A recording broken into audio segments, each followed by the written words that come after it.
Bonjour, vous êtes à l'écoute de la balado-diffusion de Ça marche doc.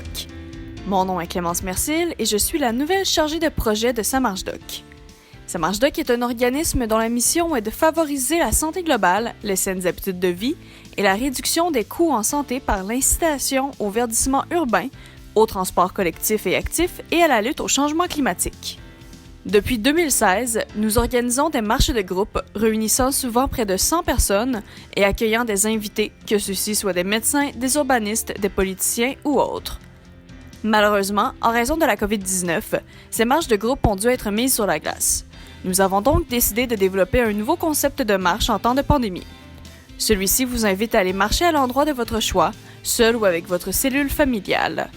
Puis, vous pouvez aller remplir le formulaire sur samarchedoc.org pour courir la chance de gagner l'un de nos prix de présence hebdomadaire ou grand prix de fin de saison. Ce nouveau concept vous propose aussi une balado-diffusion à chaque semaine dans laquelle nous aborderons différents sujets liés à la santé, à l'activité physique et à l'aménagement du territoire. Cette semaine, en plus de 2 courtes chroniques faites par Isabelle Vaillancourt, la directrice générale de Ça marche doc, et moi-même, nous vous présentons une discussion sur l'importance de bouger en temps de COVID entre le Dr Paul Poirier, porte-parole de Ça marche doc et cardiologue à l'Institut universitaire de cardiologie et de pneumologie de Québec, et Michael Martin, kinésiologue au même endroit.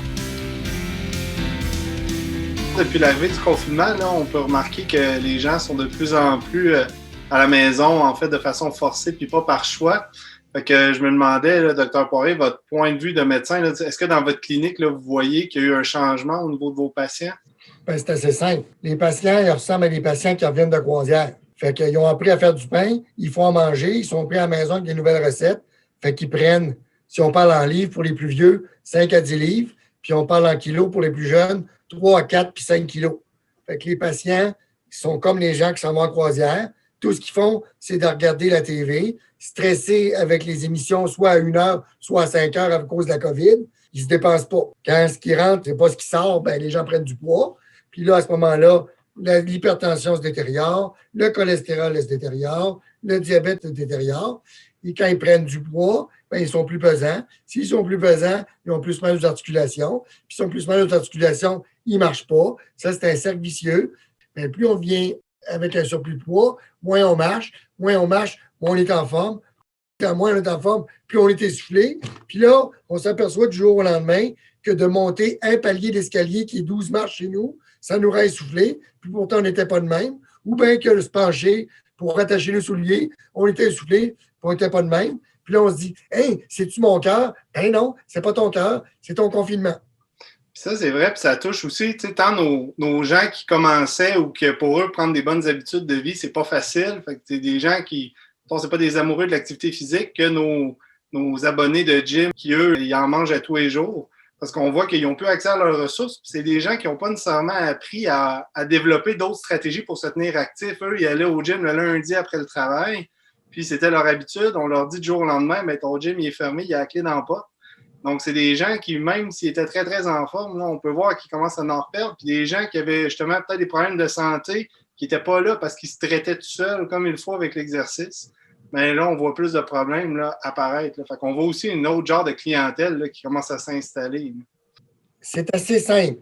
Quand tu restes couché dans un lit d'hôpital pendant 1 semaine, tu perds 25 % de tes capacités. Là, ils ne sont pas couchés, mais ils sont confinés chez eux. C'est un petit peu l'équivalent. Fait qu'ils perdent facilement 10 à 15 % de leur capacité, qui sont confinés dans leur maison, puis qui font, je vous dirais, du sédentarisme. Et là, écoute, ils se détériorent. Ça prend 6 semaines avant de virer la roue, de se remettre en forme pour commencer à penser qu'on est moins essoufflé. Fait qu'imaginez-vous, ils sont confinés depuis le mois de mars. Puis on est quand même chanceux au Québec parce que, contrairement à ailleurs, comme si on peut se comparer avec la France, qui, eux, ont même interdit les sorties extérieures. Donc, eux peuvent seulement sortir de la maison pour aller travailler. Au Québec, on a la chance d'avoir eu accès à ce qui est resté ouvert. Malheureusement, il y a beaucoup quand même de parcs ou de grands jardins. Là, je lisais le Jardin botanique de Montréal qui, malheureusement, ne donne même plus accès parce que c'est considéré comme un musée. Des gens qui auraient pu en profiter pour faire des sorties, pour l'instant, c'est pas possible. Ce qui arrive au Québec, par contre, c'est que là, on l'a vécu au printemps, au mois de mars, mais le beau temps arrivait, donc ça rendait la chose facile d'aller à l'extérieur. Là, on est rendu maintenant au mois de novembre, la dépression, le changement d'heure, tantôt vous parlez de santé mentale, c'est plus difficile. Ça prend un peu plus de vouloir là, aller marcher le soir quand il fait -5, -10 que quand il fait 20, 25 au mois d'août. Là. Puis en plus, il fait noir. Fait que là, tu as tous les gens qui, je dirais, ont toutes les bonnes raisons de ne pas sortir. Ils savent très bien, tout le monde sait que l'activité physique, c'est bon. Tout le monde sait que l'exercice puis de bien manger, c'est bon. On sait tout ça. Le problème, c'est de créer un momentum. Là, le momentum vient d'être cassé. Puis là, les gens vont se trouver toutes sortes d'excuses pour ne pas faire ce qu'ils ont à faire. Puis là, une fois que c'est ça, de repartir le momentum, ça ne sera pas facile. Parce que là, gros, avant que ça rouille, les patients sont rouillés. Puis là, ils vont se trouver toutes sortes de bonnes raisons pour ne pas faire ce qu'ils ont à faire. Puis en plus, ils ne peuvent pas appeler le chum. Puis le chum ne peut pas les appeler pour lui dire on va aller marcher ensemble. Mais il faut que les gens sortent. Là, au mois de novembre, c'est l'enfer. Le froid pogne, il n'y a pas encore de neige, il fait noir. Toutes les bonnes raisons pour ne pas le faire. Mais il faut le faire. C'est ça, il faut que chacun, finalement, trouve sa stratégie qui va fonctionner puis de modifier pour garder son mode de vie actif. Avant, ce qu'on voyait beaucoup, c'était l'excuse de « j'ai pas le temps, j'ai pas le temps ». Puis il y a des bons côtés quand même au confinement. Le télétravail fait en sorte que les gens qui perdaient 40-45 minutes assis dans leur voiture matin et soir, c'est 1 heure et demie qu'ils ont récupéré dans leur journée. Là. Donc là, les gens ont plus de temps. Malheureusement, ce qu'on voit pour l'instant, c'est pas une tendance à plus de pratiques d'activité physique. Donc, ce qu'il faut, c'est justement trouver une stratégie qui permettrait finalement de motiver les gens ou bien de vaincre l'inertie qui s'est installée. Puis il faut exactement l'insérer. Les gens qui travaillaient 8 heures par jour, qui perdaient facilement 1 heure de transport, il y en a qui sont très, très efficaces en télétravail. Ils vont faire leurs 8 heures en 6 heures. Puis en plus, ils ne voyagent pas. Fait qu'ils viennent de gagner 2 heures d'ouvrage puis 1 heure de transport. Faites-moi pas à croire qu'en 3 heures, vous n'êtes pas capable de sortir une demi-heure. Ben oui, mais j'ai toutes les raisons du monde. Hier, vous avez dit demain. Fait qu'arrêtez là. C'est là que ça se passe. Fait que cassez la routine, insérez-la, obligez-vous à le faire parce qu'on ne le fera pas pour vous autres. Puis si vous ne le faites pas, ben vous allez vous ramasser en jaquette les fesses à l'arrêt d'urgence. C'est pas compliqué, là. Puis l'efficacité du télétravail, c'est les gens qui le rapportent, qui disent qu'en moins de temps, je réussis à faire autant, sinon plus qu'avant quand j'étais au travail. Par contre, quelqu'un qui est au travail va toujours se déplacer, va se déplacer d'un bureau à l'autre, aller voir un collègue, aller dîner, revenir de sa pause, etc. Ça, c'est des moments où on va briser la sédentarité. Le danger qui commence à s'installer avec le télétravail, c'est que les gens vont s'installer à leur bureau puis ils ne bougeront pas l'avant-midi parce qu'ils ne seront pas dérangés ou tout est à portée de main. Ça, c'est quasiment plus dommageable parce qu'il y a le manque d'activité physique, mais il y a aussi ce qu'on appelle le temps sédentaire. Le temps sédentaire, c'est quoi? C'est le nombre de temps que je passe assis sans briser ce temps-là. Puis plus les périodes sont longues, plus on voit des dommages sur la santé. Fait que vaut mieux bouger quasiment un petit peu tout le temps que rester assis 10-12 heures, mais m'entraîner 1 heure par jour. Tu as absolument raison. Puis si tu es en télétravail, puis mettons que tu es un mordu de gym, puis là, tu dis, je ne peux plus faire ma muscu, je suis en train de perdre mes jambes, je suis en train de perdre mes membres supérieurs. Ben écoute bien, à tous les demi-heures ou à tous les heures, monte les escaliers chez vous 1 fois, 2 par 2, puis fais-moi 5 push-ups. Les gens, ils n'auront pas la goutte au nez puis la buée dans les lunettes avec ça, mais ils vont garder les acquis. S'ils font ça, ça va prendre un gros 2 à 3 minutes à l'heure. Ben, à la fin de 8 heures, ben, ça fait un entraînement. Exactement. Puis c'est drôle parce que je lisais une étude hier, parce que là, on commence à avoir un peu de retour. Le COVID, c'est récent, puis on n'avait pas de regard en arrière. Ils ont fait un sondage là, auprès plus de la jeune clientèle, les enfants qui eux aussi là, doivent maintenant pallier avec l'école, des fois qui va être de façon virtuelle.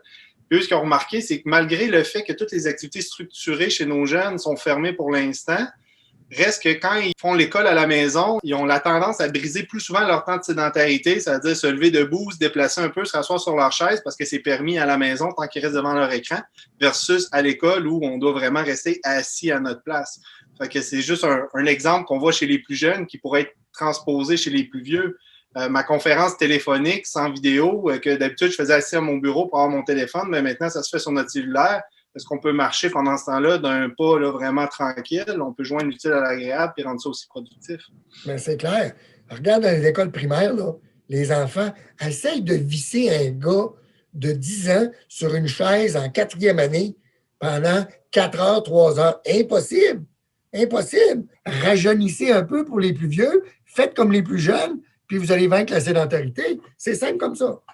C'est vraiment d'aller changer notre pratique, de se trouver des stratégies. Puis il ne faut pas oublier que quand on change une habitude, ce qui est difficile, c'est toujours au début. Créer une nouvelle habitude, on parle souvent de 3 à 6 mois. On s'entend que pour l'instant, on était dans le déni. Maintenant, il faudrait peut-être être un peu plus proactif puis dire, bon, ben, à partir de maintenant, moi, je vais faire comme si on ne sortait jamais de cette histoire-là, puis on va prendre des nouvelles habitudes, puis de ne pas hésiter d'y aller par essai-erreur. C'est pas parce que vous essayez une chose une journée que finalement, c'est pas bon puis que ça ne marchera pas. Fait qu'il faut vraiment se trouver des stratégies. Puis ça, c'est peu importe notre âge, notre contexte. Anyway, on est l'expert de notre routine. Donc, il y a juste nous qui peut savoir c'est quoi la meilleure solution pour soi. Puis combien de monde qui sont en télétravail, ils sont rivés devant leurs écrans, puis ils sont fait un gros pot de café pour ne pas s'endormir.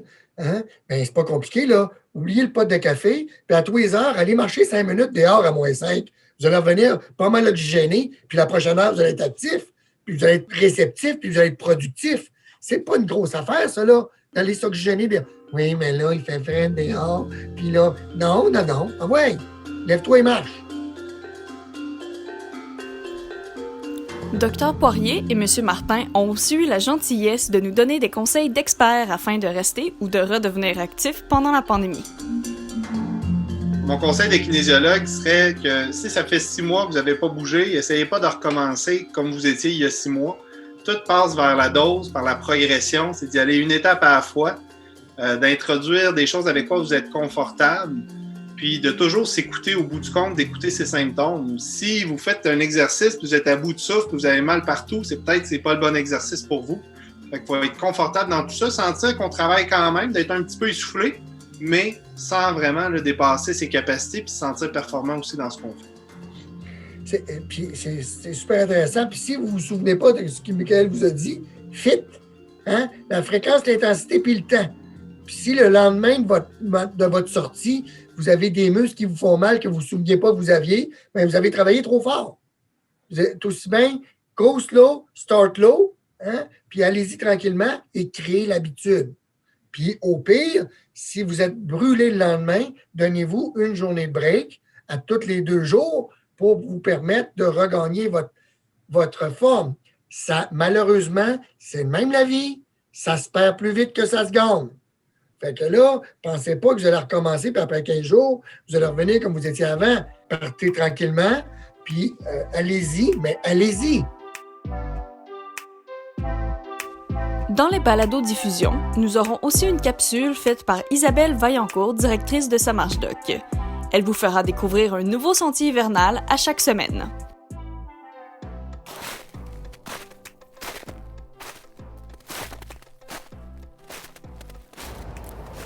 Bonjour tout le monde, je m'appelle Isabelle Vaillancourt.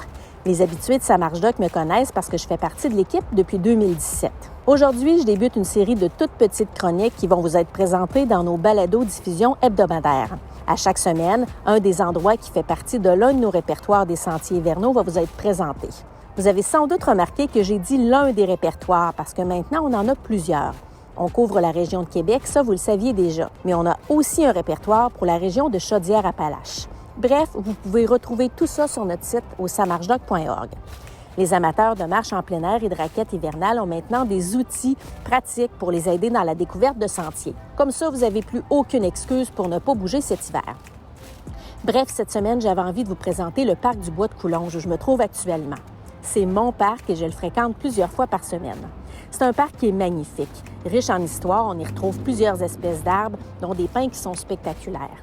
Ce qui est plaisant, c'est que l'hiver, vous découvrez un tout nouveau parc. L'hiver, on a une vue sur le fleuve à plusieurs endroits, ce qui n'est pas le cas l'été à cause des feuilles. Les ornithologues aussi y trouvent leur compte l'hiver parce qu'on y voit bien les différentes espèces d'oiseaux, surtout dans le secteur des mangeoires où ils sont nombreux à observer. Bref, que vous soyez en botte ou en raquette, seul ou en famille, rapprochés bien sûr, je vous invite à venir au parc du Bois de Coulonges. Comme moi, vous ne pourrez plus vous en passer. À bientôt.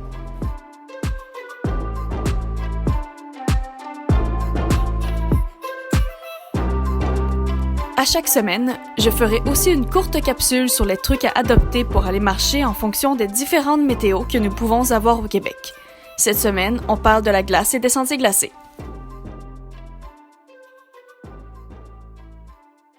Il est important de sortir marcher dehors tout au long de l'année, peu importe la saison et les conditions météorologiques. Naturellement, certaines de ces conditions météorologiques peuvent nous rendre plus réticents à sortir. Par exemple, quand les sentiers et les trottoirs sont glacés. C'est normal, on a peur de sortir et de tomber, mais ce qu'il faut retenir, c'est que de rester chez soi à ne pas faire d'exercice, c'est aussi très dangereux pour la santé. Il faut donc que l'on sorte. Alors, qu'est-ce qu'on peut faire pour réduire les risques de chute en raison de la glace l'hiver? Le truc le plus infaillible, c'est de choisir nos sentiers. L'hiver, c'est important de choisir des sentiers entretenus. En plus d'être déneigés, ceux-ci ont moins de chances d'être glacés. C'est un peu la même chose pour les trottoirs. Si l'on marche en ville, on peut choisir des trottoirs qui ont plus de chances d'être déglacés. Ceux-ci vont souvent être dans les grandes rues où il y a plusieurs piétons. Par exemple, dans la ville de Québec, les rues Saint-Jean, Saint-Joseph et Cartier en sont de bons exemples. Et s'il est difficile pour nous de se rendre dans un sentier déglacé, ou si tout est glacé dehors, qu'est-ce qu'on fait? Il existe quand même de certains trucs pour limiter les risques de chute. Par exemple, les crampons d'appoint. Ce sont des crampons en métal que l'on attache à nos semelles de bottes. Ils sont faciles et rapides à mettre et à enlever. Ils sont en vente dans tous les magasins plein air et dans plusieurs magasins grande surface. Bien sûr, il en existe de différentes qualités sur une grande gamme de prix. Il est possible d'en trouver à moins de 10$ comme à plus de 100$. Mais je dirais qu'en général, il est possible d'en trouver d'excellente qualité entre 30 et 50$. Et considérant la durée des hivers au Québec, c'est un excellent investissement. Puis si on va faire une marche un peu plus sportive, souvent on amène des bâtons de marche avec nous. Saviez-vous que sur plusieurs marques de bâtons de marche, il est possible d'enlever l'embout en caoutchouc pour dévoiler un pic de métal fait pour la glace? Encore une fois, la gamme de prix est assez vaste, mais ça commence généralement à environ 40$, puis ils sont en vente dans tous les magasins de plein air. Bien sûr, c'est aussi possible d'utiliser de vieux bâtons de ski alpin ou de ski de fond, puis on en arrive au même résultat. Finalement, peu importe les outils que nous avons pour nous aider à rester debout sur les sentiers glacés, c'est toujours important de prendre son temps, de faire attention où on met les pieds, puis de ne pas marcher trop vite.